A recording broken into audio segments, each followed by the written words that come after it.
Alright friends, welcome to BPSC basics. और ये BPSC 69th mains का जीएस 2 का क्वेश्चन पेपर है। तो एक बार पहले हम लोग क्वेश्चन का ओवरव्यू कर लेते हैं, उसके बाद फिर देखते हैं कि किस तरह का सवाल पूछा गया था और उससे हम क्या टेक अवे ले सकते हैं। जीएस पेपर 2 का ये क्वेश्चन पेपर एनालिसिस है। जीएस पेपर 1 का 1-2 दिन में डाल दिया जाएगा।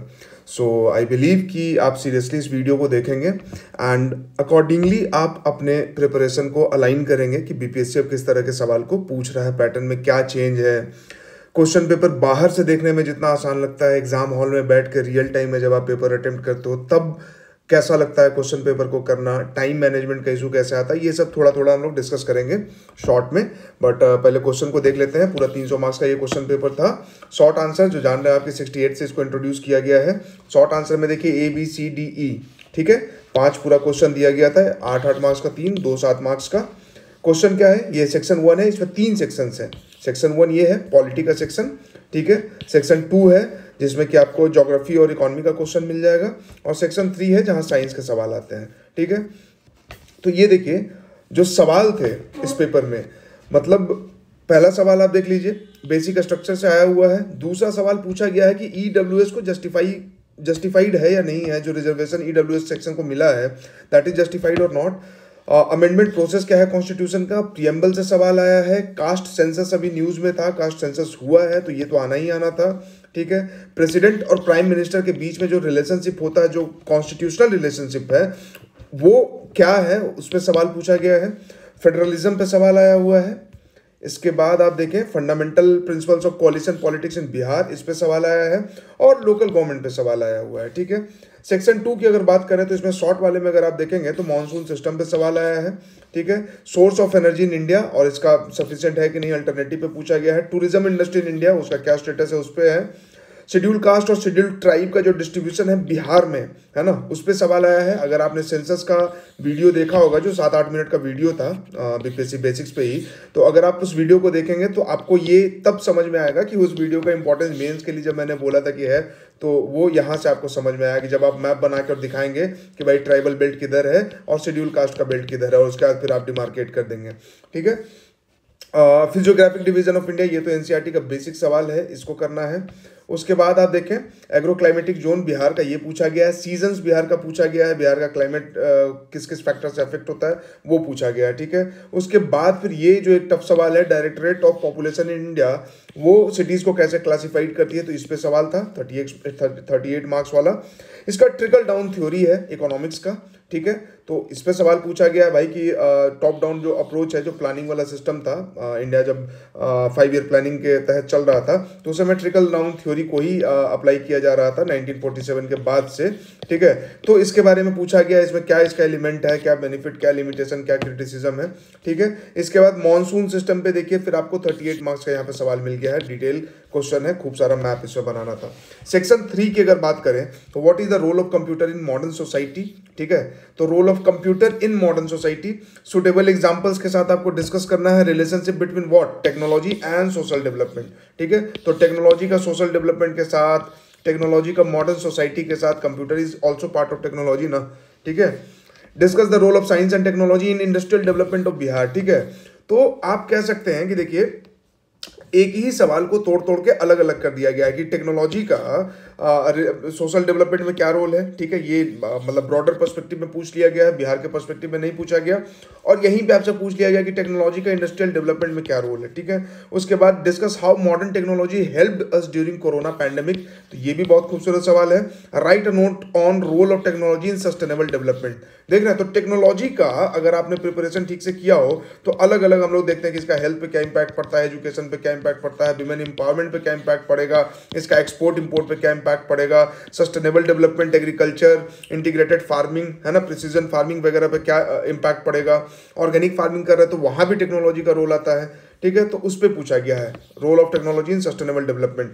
इसके बाद मिसयूज ऑफ टेक्नोलॉजी और क्लाइमेट चेंज, और फिर sustainable development, curse to environment है जो मिसयूज ऑफ टेक्नोलॉजी है, तो ये 38 मार्क्स का था। और नैनो टेक्नोलॉजी पे सवाल पूछा गया है, स्पेसिफिक कर दिया गया ह्यूमन हेल्थ पे। तो ये था एक ओवरऑल क्वेश्चन का ओवरव्यू कि ये सवाल पूछे गए थे। ओवरऑल अगर आप पेपर को पूछेंगे कि टफ है क्या आसान है, तो वो मैं नहीं, आप ही लास्ट में डिसाइड करना कि पेपर टफ था या आसान था। बेसिक स्ट्रक्चर हर कोई पढ़ते हैं, केशवानंदा भारती केस जो 1973, ठीक है। तो यहाँ से बेसिक स्ट्रक्चर डॉक्ट्राइन इवॉल्व होता है। चैलेंजिंग क्या है? चैलेंजिंग ये है कि 8 मार्क्स में लिखना है और क्रिटिकली एग्जामिन करना है। बेसिक स्ट्रक्चर इंट्रोडक्शन में आपको डिफाइन करना है, उसके बाद आपको उसके बारे में बताना है, फिर उसका लिमिटेशंस बताना है कि कैसे ये जुडिशियल इंक्रोचमेंट को बढ़ावा देता है, कैसे ये जुडिशियल ओवर रीच को बढ़ावा देता है, कैसे सेपरेशन ऑफ पावर का जो प्रिंसिपल है उसको ब्रीच करता है, ठीक है। कैसे ये जुडिशरी जो है वो अनइलेक्टेड रिप्रेजेंटेटिव है और कैसे वो इलेक्टेड रिप्रेजेंटेटिव्स को एक तरह से सबड्यू करता है। बेसिक स्ट्रक्चर का डॉक्ट्राइन कैसे ये सब्जेक्टिव है और सब्जेक्टिविटी की वजह से बहुत वेग है, जैसे इसका लिस्ट नहीं है, लिस्टिंग नहीं किया गया कि बेसिक स्ट्रक्चर क्या क्या है, बेसिक स्ट्रक्चर में क्या क्या चीजें आती हैं। तो सुप्रीम कोर्ट जो है, जुडिशरी जो है, वो टाइम टू टाइम डिसीजंस देती है और बोलती है कि फेडरलिज्म भी बेसिक स्ट्रक्चर का पार्ट है, ठीक है। फंडामेंटल राइट भी बेसिक स्ट्रक्चर का पार्ट है, प्रीएम्बल बेसिक स्ट्रक्चर का पार्ट है, डीपीएस भी बेसिक स्ट्रक्चर का पार्ट है।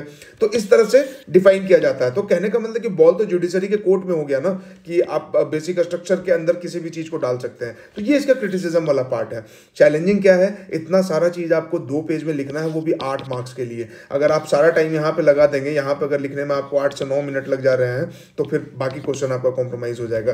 तो भले सवाल आपको आसान लगे या किसी को आसान लगे बाहर में, बट जो कैंडिडेट एग्जाम कंडीशन में, एग्जाम हॉल में बैठ के इसको दे रहे हैं, तो दिस मैनेज करना है इसको, दैट इज टफ, ठीक है। इसका देखिए, is reservation of economically weaker section justified? Justified है क्या, पहला सवाल कमेंट करना है, ठीक है। एक ही पार्ट है इसका, ठीक है। तो जस्टिफाइड है कि नहीं। तो ईडब्ल्यूएस को रिजर्वेशन मिला है, उसके बारे में आपको पहले बताना है कि ईडब्ल्यूएस को रिजर्वेशन कैसे मिला, कौन सा कॉन्स्टिट्यूशनल अमेंडमेंट एक्ट के तहत मिला था, ठीक है। अब देखिए, आइडियल आंसर तो सवाल का क्या है कि इंट्रोड्यूस कर देना है, ईडब्ल्यूएस के बारे में लिख देना है, ठीक है। उसके बाद फिर इसका प्रोज लिख देना है, थोड़ा सा इसका कॉन्स लिखना है, क्योंकि जस्टिफाई करने के लिए बोला है, ठीक है। मतलब जस्टिफिकेशन इसका है कि नहीं है उस पर आपको कमेंट करना है। तो इसका कुछ प्लस भी होगा, कुछ माइनस भी होगा, तो दोनों लिखना है। उसके बाद फिर कंक्लूड भी करना है। फिर सुप्रीम कोर्ट का जो जजमेंट आया था इस पे, तो उस जजमेंट का नाम लिखना है, उसका रेफरेंस लेके बताना है कि भाई जस्टिफाइड है, क्यों, क्योंकि अप्लाई तो कर दिया गया, ठीक है। आर्टिकल 16 को अमेंड कर दिया गया है।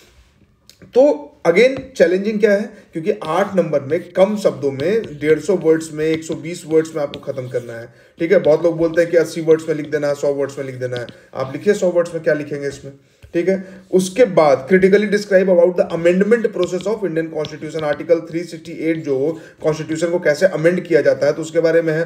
तो इंडियन कॉन्स्टिट्यूशन जो है वो रिजिडिटी और फ्लेक्सिबिलिटी का ब्लेंड है, ब्लेंडिंग किया गया है। फ्लेक्सिबिलिटी यूके से आया है, रिजिडिटी यूएस से आया है। अब इसके बाद इसका जो पूरा प्रोसेस है, इसको क्रिटिकली डिस्क्राइब करना आपको। तो आपको तो थोड़ा प्रोसेस बताना है कि कैसे अमेंडमेंट होता है, ठीक है। उसके बाद इसको क्रिटिकल इसका एनालिसिस करना है भाई, कि स्टेट्स को तो इसमें पावर ही नहीं दिया गया है, ठीक है।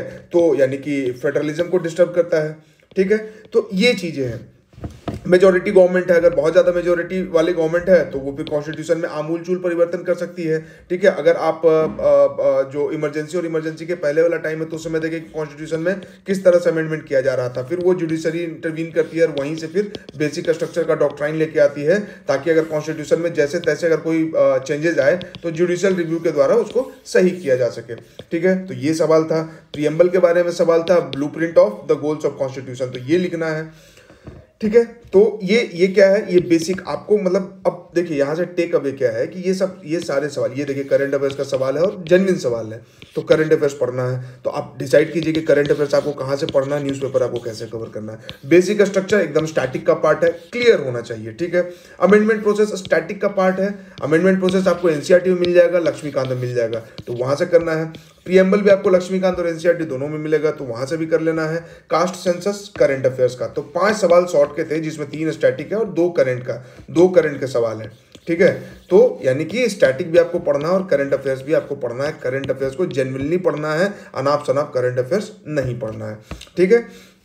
फिर अगेन ये स्टैटिक का ही सवाल है कि relationship between president and the prime minister as per the Indian constitutional text discuss their changing role in present context, ठीक है। तो ये चेंजिंग रोल जो है, ये कहां से आपका क्लियर होगा? ये चेंजिंग रोल क्लियर होगा आपका कि इंडिया का, आप पहले आप स्टैटिक पढ़ेंगे कि प्रेसिडेंट आर्टिकल 52, ठीक है।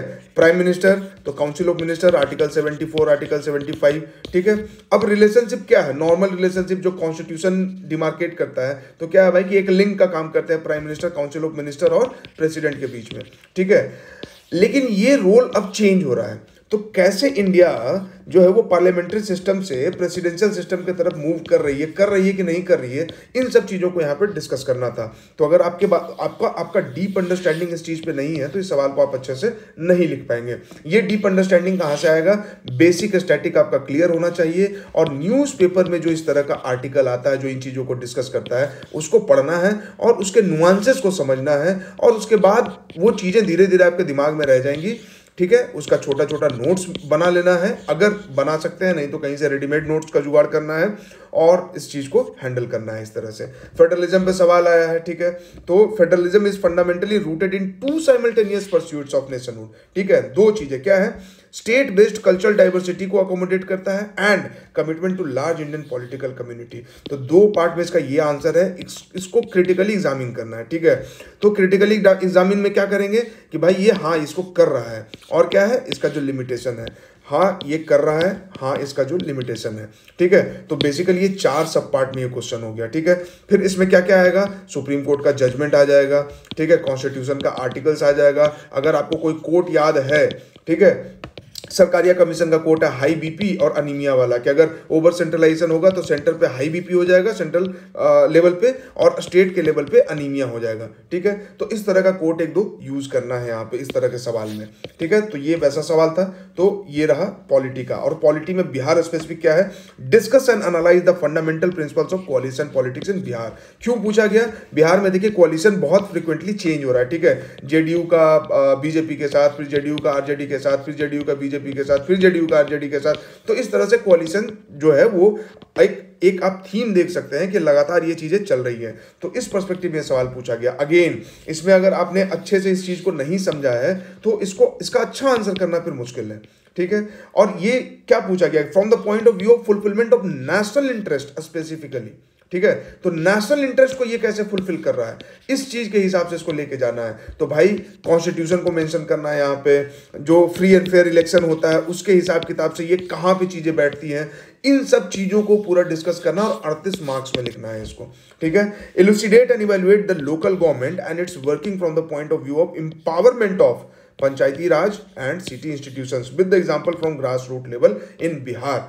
ठीक है, तो पंचायती राज के हिसाब से और सिटी इंस्टीट्यूशन के हिसाब से, यानी कि अर्बन लोकल बॉडी और रूरल लोकल बॉडी के हिसाब से आपको बताना है कि उसको कैसे इंपावरमेंट कर रहा है लोकल गवर्नमेंट का कॉन्सेप्ट। ठीक है, 73rd और 74th कॉन्स्टिट्यूशनल अमेंडमेंट जो हुआ है और उसके बाद जो कॉन्स्टिट्यूशनल स्टेटस मिला पीआरआई को और अर्बन लोकल बॉडीज को, तो वो कैसे स्ट्रेंथन हो रहा है, कैसे काम कर रहा है। ठीक है, तो जैसे एक बहुत फेमस है 3F वाला, फंड, फंक्शन, फंक्शनरीज, है ना।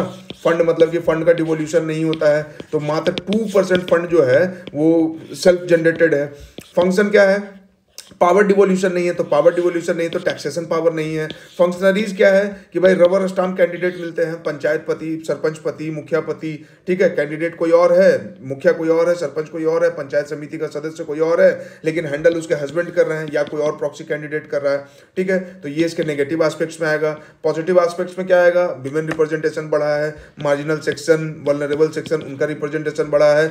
बॉटम अप अप्रोच है, तो भाई नीचे से प्लानिंग होता है, जैसे मनरेगा में कहाँ पे गड्ढा खुदेगा, कहाँ पे तालाब खुदेगा, ये सब यहाँ पे ये चीजें डिस्कस की जा रही है, यहाँ पे मिलता है वो सब चीज। तो उस हिसाब से इस क्वेश्चन को डिस्कस करना था। अगेन सिर्फ अगर आप सोचेंगे कि पंचायती राज इंस्टीट्यूशन को रट ले और उसका basic Balwant Rai Mehta committee, Ashok Rai Mehta committee, LM Singhvi committee, तो उससे काम नहीं चलने वाला। उसका एक थोड़ा सा एनालिटिकल पर्सपेक्टिव आपको डेवलप करना पड़ेगा।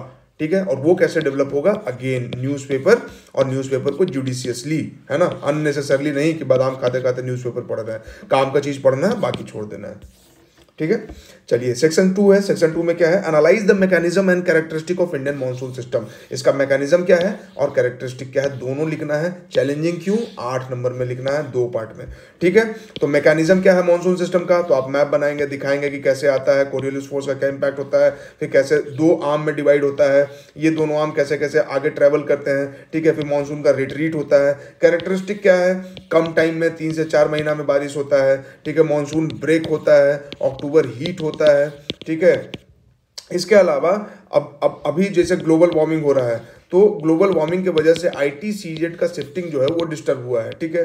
ग्लोबल वार्मिंग की वजह से जो लो प्रेशर हाई प्रेशर का जोन बनता है उसमें डिस्टर्बेंस क्रिएट हुआ है, तो उस हिसाब से इस सवाल को लिखना था। चैलेंजिंग क्यों, अगेन फिर वही बोलेंगे कि ये सवाल है, आपको 8 नंबर में लिखना है, 2 पार्ट में आंसर करने हैं, समय कम है, ठीक है। तो time management is a big issue in this paper. अगर कोई कह रहा है कि पेपर पूरा कंप्लीट किए और सारा क्वेश्चन क्वालिटी आंसर लिखे, तो या तो उनका बहुत ज़्यादा प्रैक्टिस है या बहुत ज़्यादा डीप अंडरस्टैंडिंग है चीज़ों का, और नहीं तो फिर कुछ समस्या है, ठीक है। Source of energy for India, ठीक है। तो एनर्जी के लिए इंडिया के पास क्या सोर्स है, तो ट्रेडिशनल या कन्वेंशनल सोर्सेस है, नॉन कन्वेंशनल सोर्सेस है, ठीक है। तो ये एक तो ये पार्ट हो गया। दूसरा क्या है, क्या सफिशिएंट है, तो नहीं है। क्यों नहीं सफिशिएंट है भाई, तो पॉपुलेशन ग्रो कर रहा है, हम इंपोर्ट करते हैं, 80 to 85% हमारा सब कुछ इंपोर्ट होता है। उसके बाद पॉपुलेशन ग्रो कर रहा है, 2050 तक एनर्जी का डिमांड 3 गुना होने वाला है, हमें इंडस्ट्रियलाइजेशन करना है, मेक इन इंडिया करना है, तो ये सब चैलेंजेस है, ठीक है। इसके बाद क्या पूछा है, possible alternative sources of energy for India, present है क्रिटिकल रिव्यू, कितने नंबर में, 8 नंबर में। चैलेंजिंग है कि नहीं है, इसका 20 नंबर 38 नंबर में भी ये सवाल आ सकता था, ठीक है। Discuss the state of tourism industry in India, tourism पे क्यों, बिहार के लिए टूरिज्म बहुत इंपॉर्टेंट है, और ब्लिसफुल बिहार, ठीक है, तभी बनेगा जब तक कि टूरिज्म डेवलप नहीं होगा, तो ये चीज अचीव नहीं कर पाएंगे। टूरिज्म इंडिया के लिए भी इंपॉर्टेंट है और बिहार के लिए भी इंपॉर्टेंट है, ठीक है। तो उस पर्सपेक्टिव से ये सवाल पूछा गया था। And analyse its future in country, तो 1-2 डेटा इसके लिए पता होना चाहिए, ठीक है। नहीं पता है तो फिर सब्जेक्टिविटी के साथ आंसर करना है, ठीक है। तो रिलेटिवली अगर आप इस क्वेश्चन से इसको कंपेयर करें तो लिटिल बिट थोड़ा सा आसान है, बहुत ज़्यादा आसान नहीं है। बिहार का मैप बनाना है, टूरिज्म इसमें दिखा देना है सेक्टर की कहाँ कहाँ कैसे वो जो सर्किट है, बुद्धिस्ट सर्किट, रामायण सर्किट वगैरह डेवलप हो रहा है, ठीक है।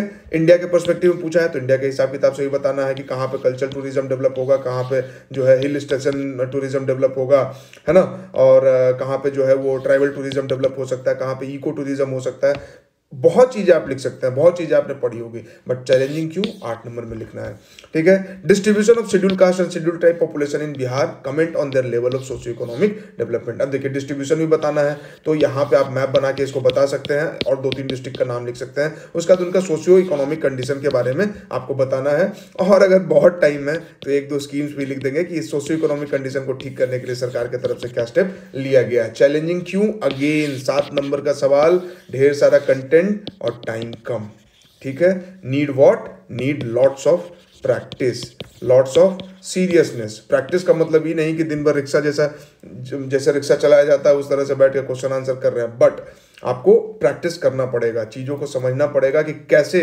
टाइम मैनेज करना है, कैसे चीज़ों को हैंडल करना है आसानी से, ठीक है। अगर मैं बोल रहा हूँ इधर से तो इसका मतलब ये नहीं कि इसका आंसर मैं बहुत बेहतरीन लिख पाता या लिखा होगा, तो ये चीज़ है। Divide India into major physiographic division, NCERT का सवाल है, तो ये तो स्टैटिक का है।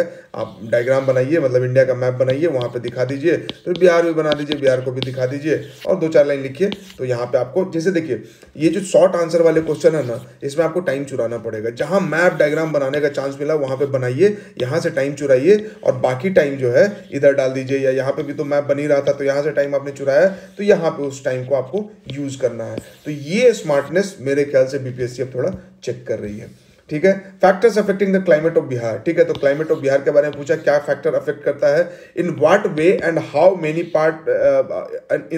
Parts the agroclimatic zone has been divided in state. तो स्टेट का एग्रोक्लाइमेटिक जोन आपको बताना है, zone 1, zone 2, zone 3, zone 4A, 4B, ठीक है। हाउ मेनी सीजन्स आपको बताना है, found year in a year, discuss the effect of these seasons on agriculture, agriculture पे इसका क्या इंपैक्ट होता है। तो ये मल्टीपल पार्ट में क्वेश्चन है, क्वेश्चन के पार्ट्स को तोड़ना भी आपको आना चाहिए। एक पार्ट फैक्टर आपसे पूछ लिया, दूसरा एग्रोक्लाइमेटिक जोन आपको पूछा है, तीसरा पूछा कितने सीजन्स हैं, फिर चौथा पूछा सीजन का क्या इंपैक्ट होता है। 38 मार्क्स का क्वेश्चन, कहानी खत्म, ठीक है। फिर ये सवाल है, ये सवाल काफ़ी अगर फैक्चुअल सवाल है, अगर आता है तो आता है, नहीं आता है तो नहीं आता है, ठीक है। ट्रिकल डाउन थ्योरी है, तो trickle down theory of economics, its major element आपको बताना है कि एलिमेंट क्या है, उससे क्या बेनिफिट हुआ, ठीक है, उसका लिमिटेशन क्या है, ठीक है, और उसका क्रिटिसिज्म क्या है, ठीक है।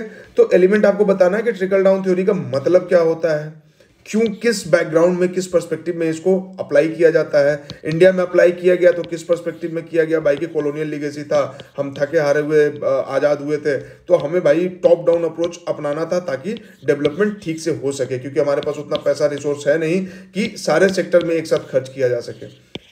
तो इसीलिए मैसिव इंडस्ट्रियलाइजेशन करना था, उससे एम्प्लॉयमेंट जनरेट होता, सेविंग जनरेट होता, वो बैंक में जाता, वो पैसा फिर रोटेट होता। इंडस्ट्रियलाइजेशन होता तो एग्रीकल्चर सेक्टर अपने आप डेवलप होता रॉ मटेरियल प्रोवाइड कराने के लिए, ठीक है, तो एग्रीकल्चर सेक्टर को भी बूस्ट मिलता, और ये दोनों डेवलप होता तो फिर सर्विस सेक्टर को बूस्ट मिलता।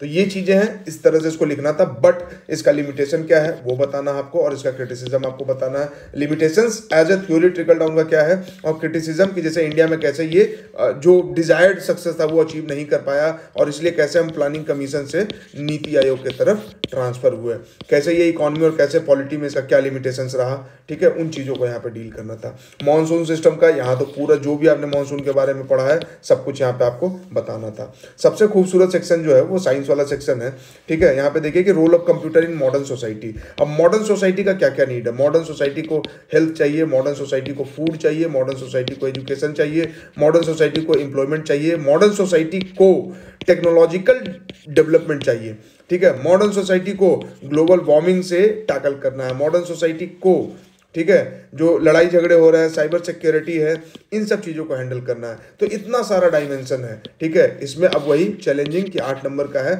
आप प्रायोरिटाइज करके चीज़ों को लिख लें, ठीक है। इसके बाद सुटेबल एग्जांपल के साथ discuss the relationship between technology and social development. Technology कैसे सोशल डेवलपमेंट कराता है, तो टेक्नोलॉजी की वजह से कैसे फूड जो है सिक्योरिटी बढ़ा है, फोर्टिफिकेशन ऑफ फूड होता है, ठीक है, फर्टिलाइजर अच्छा बन रहा है, नैनो यूरिया फर्टिलाइजर बन रहा है तो प्रोडक्टिविटी बढ़ेगा। टेक्नोलॉजी की वजह से हम अर्ली वार्निंग सिस्टम डेवलप कर सकते हैं, तो फार्मर्स के लिए, एग्रीकल्चर के लिए बहुत इंपॉर्टेंट है। टेक्नोलॉजी की वजह से हम फार्म मैकेनाइजेशन कर सकते हैं, ठीक है, तो यहाँ से भी सोशल डेवलपमेंट हो रहा है। टेक्नोलॉजी की वजह से एजुकेशन मिल रहा है, ऑनलाइन एजुकेशन मिल रहा है, तो जो क्वालिटी एजुकेशन है वो दूर दराज के क्षेत्र में पहुंच रहा है। टेक्नोलॉजी की वजह से कम्युनिकेशन आसान हो गया है, 5G 4G, टेक्नोलॉजी की वजह से डिजिटल इंडिया हो पाया है। तो ये फिर अगेन वही ढेर सारा कंटेंट, कम नंबर, कम टाइम, कम स्पेस, तो आपको मैनेज करना है, लिखना है, ठीक है। बट ओवरऑल तो ये क्या है, इस तरह की चीज़ों को अगर आप पहले से प्रैक्टिस करके नहीं रखेंगे तो एग्जाम में आपके लिए प्रॉब्लम होगा। और हमारा टारगेट से प्रीलिम्स निकालना नहीं है, मेंस क्वालिफाई करना है, फाइनली सेलेक्ट होना है। Discuss the role of science and technology in industrial development of Bihar. अब बताइए इंडस्ट्रियल डेवलपमेंट ऑफ बिहार कितना इंपॉर्टेंट टॉपिक है। आप PYQ देखेंगे तो वहाँ पे भी आपको मिलेगा। हम लोग हमेशा बात करते हैं कि बिहार में इंडस्ट्री क्यों नहीं है, इंडस्ट्री क्यों नहीं है, तो एज अ वेयर कैंडिडेट भाई आपको पता होना चाहिए कि इंडस्ट्रियल डेवलपमेंट के लिए बिहार में क्या इनिशिएटिव लिया जा रहा है, और साइंस एंड टेक्नोलॉजी जो है वो किस तरह से इसको हेल्प कर सकती है। इंडस्ट्रियल डेवलपमेंट के लिए क्या क्या चाहिए, आपको पॉलिसी चाहिए, इंडस्ट्रियल पॉलिसी चाहिए, आपको इन्वेस्टमेंट चाहिए, है ना, आपको ईज ऑफ डूइंग बिजनेस चाहिए। ईज ऑफ डूइंग बिजनेस कैसे होगा, तो लॉ एंड ऑर्डर बाकी सारी चीजें वो होना चाहिए। आपको स्किल्ड लेबर फोर्स चाहिए, आपको कैपिटल इन्फ्यूजन इन्वेस्टमेंट की तो बात हमने कर ली, आपको PPP मॉडल में डेवलप करना होगा चीज़ों को, ठीक है। लेकिन ये सारा चीज़ के लिए मल्टीप्लायर इफेक्ट का काम क्या करता है, साइंस एंड टेक्नोलॉजी, ठीक है। तो उस पर्सपेक्टिव में इसको लिखना था और इसके एग्जांपल्स देने थे, ठीक है। जो भी आपने प्रीलिम्स के लिए भी जो पढ़ा होगा, पेप्सिको का बॉटल प्लांट लग रहा है, इथेनॉल ब्लेंडिंग प्लांट लग रहा है, या फिर सीमेंट इंडस्ट्री है, तो ये सब साइंस एंड टेक्नोलॉजी बेस्ड है। तो ये सब का एग्जाम्पल हम लोग देख सकते थे। एग्रो फॉरेस्ट्री हो रहा है, या एग्रीकल्चर के सेक्टर में टेक्नोलॉजी का इस्तेमाल करके हम nano sensors, nano urea, bio sensors सब कुछ यूज कर सकते हैं, ऑर्गेनिक फार्मिंग कर सकते हैं, एक्सपोर्ट कर सकते हैं। तो ये सारी चीजें हैं इंडस्ट्रियल डेवलपमेंट के लिए, ठीक है। एग्रीकल्चर इंडस्ट्री को डेवलप करने के, फूड प्रोसेसिंग इंडस्ट्री डेवलप कर सकते हैं, मुजफ्फरपुर और मोतिहारी में इसका प्लांट लग रहा है। तो ये सब एग्जांपल्स आप लिख सकते थे। अगेन आपके पास कंटेंट हो सकता है कि यहाँ पे ज्यादा हो और समय, जगह और टाइम दोनों कम है।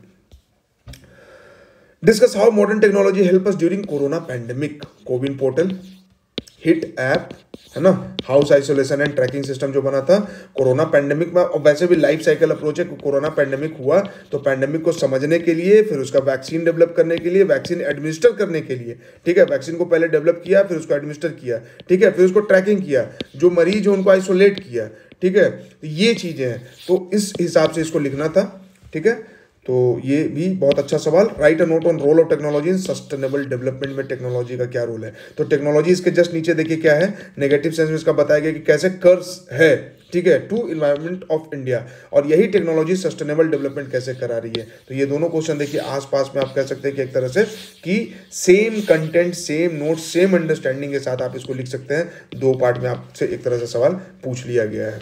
ठीक है। मिसयूज ऑफ टेक्नोलॉजी, तो यहाँ पे क्या है, role of technology in sustainable development. अब सस्टेनेबल डेवलपमेंट का क्या पार्ट है कि इन्वायरमेंट फ्रेंडली, इको फ्रेंडली होना चाहिए, यानी कि पॉल्यूशन नहीं होना चाहिए, इन्वायरमेंट इकोसिस्टम का जो कैरिंग कैपेसिटी है उसको अडेयर करना है, ठीक है।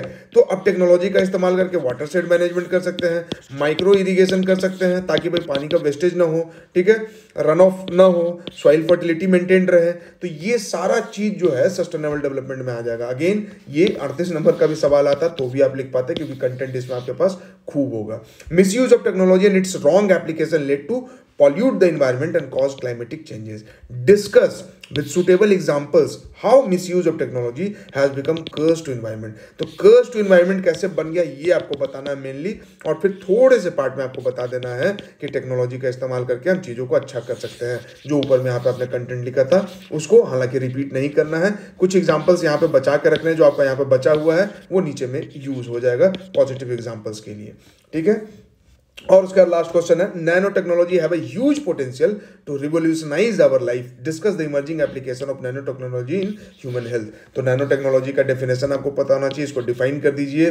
नैनो टेक्नोलॉजी का ह्यूमन हेल्थ में कैसे यूज है, तो ह्यूमन हेल्थ के लिए क्या चाहिए, हेल्थ के लिए देखिए हमको फूड चाहिए, चाहिए कि नहीं चाहिए, तो नैनो टेक्नोलॉजी से इसका यूज करके हम क्या कर सकते हैं, तो अगेन नैनो यूरिया ही आप यहाँ पे लिख लीजिए, ठीक है। उसके बाद फिर बायो सेंसर्स वगैरह लगा के खेती इरिगेशन सब कर सकते हैं। ह्यूमन हेल्थ में और क्या आता है, तो फूड के बाद आपको भाई न्यूट्रिशन चाहिए, सिर्फ फूड नहीं चाहिए, न्यूट्रिशन भी चाहिए। तो न्यूट्रिशन के लिए क्या है, बायो फोर्टिफिकेशन चल रहा है, हाईली न्यूट्रिशियस सीड को डेवलप किया जा रहा है, ठीक है। तीव्रा सीड रिप्लेसमेंट स्कीम जो बिहार गवर्नमेंट का है तो वो यहाँ पे मेंशन कर सकते थे, ठीक है। न्यूट्रिशन वाला पार्ट हो गया। तो अब ह्यूमन हेल्थ में क्या चाहिए, तो मेंटल हेल्थ भी चाहिए। तो मेंटल हेल्थ के लिए आप नैनो टेक्नोलॉजी को लिख सकते हैं कि किस तरह से ब्रेन मैपिंग और बाकी चीज़ें करके हम ह्यूमन के साइकोलॉजी को और साइकोलॉजिकल डिस्ट्रेस को पहचान सकते हैं और चीज़ों को ठीक कर सकते हैं, ठीक है। इसके बाद क्या है, तो फूड हो गया, न्यूट्रिशन हो गया, मेंटल हेल्थ हो गया, और इसके डायमेंशंस को अगर आप खोलेंगे तो भाई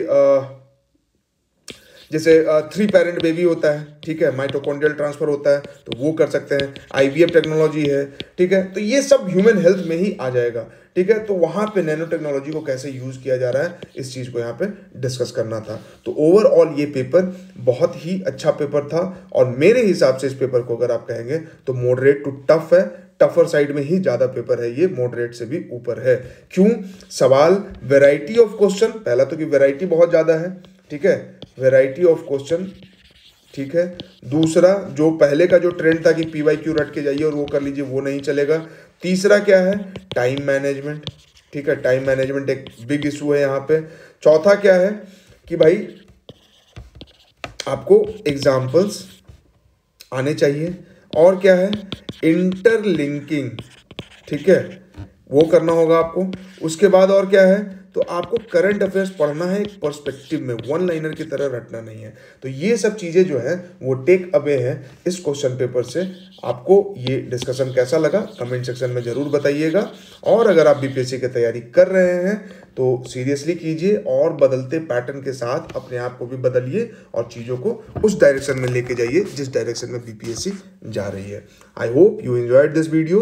please like this video, subscribe our channel और दोस्तों के साथ शेयर ज़रूर करें। Thank you very much.